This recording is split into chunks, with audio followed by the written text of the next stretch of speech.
Bang, tunjukkan aku cara macam mana nak check battery health.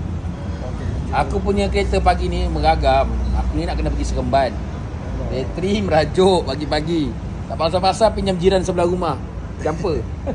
Ni nak check dulu dia punya battery health.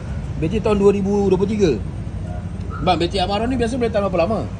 Kebanyakan sekarang bateri tak kisah apa brand 2 tahun dah lebih kurang. 2 tahun? Betul. Kepada company-company bateri tolonglah buat lama sikit. 5 tahun ke 6 tahun ke. 2 tahun ni sekejap kau. Rasa macam bulan lepas tukar. Oh, ayat biasa baru tukar. Rasa macam bulan lepas baru tukar bateri. Ada boleh bang? Boleh? Sekejap. Dia Check jap battery health dia.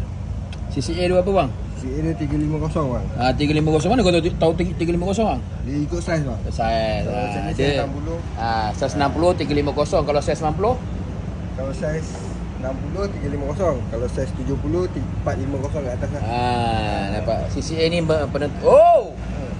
Nampak dia suruh tukar. Tukar bateri, habis duit. Jahanam. Tukar lah bang. Tukar dah tiba masanya untuk kita tukar bateri. Hari ni aku pergi dekat bateriku.com. Dah. Ni bukan paid review